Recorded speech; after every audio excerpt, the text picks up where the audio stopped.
अमेरिकी राष्ट्रपति Donald Trump Gaza में सीज फायर को लेकर एक 20 सूत्रीय प्लान लेकर आए हैं और यह दावा किया है कि गाजा में इजराइल पीछे हटने को तैयार है। ट्रंप ने पिछले हफ्ते इजराइल के प्रधानमंत्री बेंजामिन नेतन्याहू के साथ किए गए एक साझा प्रेस कॉन्फ्रेंस में इस प्लान की घोषणा की। अमेरिकी राष्ट्रपति डोनाल्ड ट्रंप ने 4 सितंबर को कहा कि इजराइल ने गाजा से पीछे हटने के लिए शुरुआती सीमा रेखा के लिए सहमति जताई है और उनका दावा है कि यह समझौता 3000 साल पुराने संकट को खत्म करेगा। ट्रंप के शांति प्रस्ताव को लेकर कई देशों ने सहमति जताई है। प्रधानमंत्री नरेंद्र मोदी ने भी इस प्रस्ताव को अपना समर्थन दिया है, लेकिन ट्रंप के 20 पॉइंट वाले प्लान की कई शर्तों पर अरब और इस्लामिक देश सहमत नहीं बताए जा रहे हैं।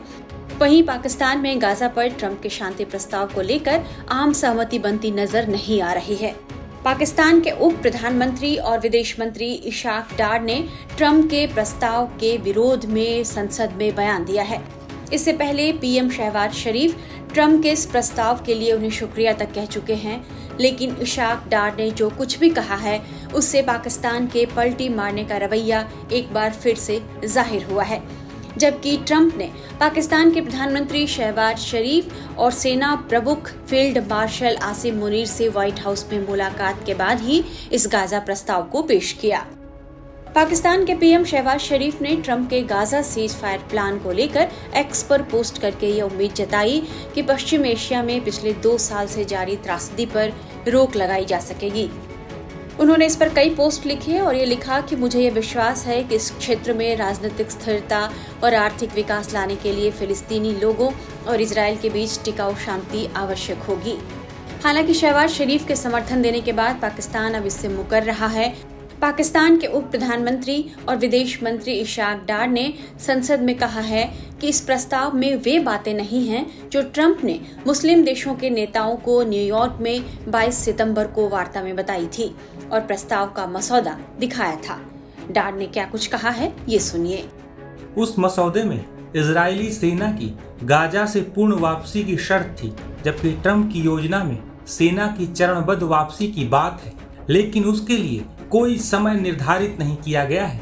वेस्ट बैंक को इजराइल में न मिलाए जाने की शर्त थी, लेकिन उसका भी जिक्र ट्रंप के 20 सूत्री प्रस्ताव में नहीं है। स्वतंत्र फिलिस्तीन राष्ट्र के बारे में भी ट्रंप द्वारा घोषित प्रस्ताव कुछ नहीं कहता है। माना जा रहा है कि पाकिस्तान ने सेना प्रमुख असीम मुनीर की सहमति के बाद इस मामले पर यू टर्न लिया है।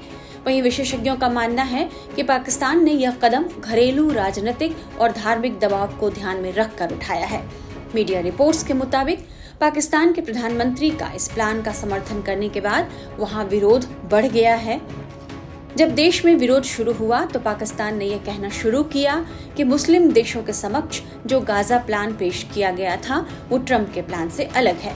पाकिस्तान सरकार का यह बयान फेस सेविंग की कवायद जैसा लग रहा है, जिसका मकसद जनता के बीच संदेश देना है कि इस्लामाबाद ने अमेरिकी दबाव के आगे घुटने नहीं टेके हैं। ट्रंप के इस प्लान का मकसद गाजा युद्ध को खत्म कर स्थायी शांति बहाल करना है। इस प्रस्ताव में गाजा में अस्थायी अंतर्राष्ट्रीय प्रशासन की बात कही गई है, जिसे अमेरिका, मिस्र और जॉर्डन की देखरेख में चलाया जाएगा। प्रस्ताव के मुताबिक हमास को पूरी तरह समाप्त करने की बात कही गई है।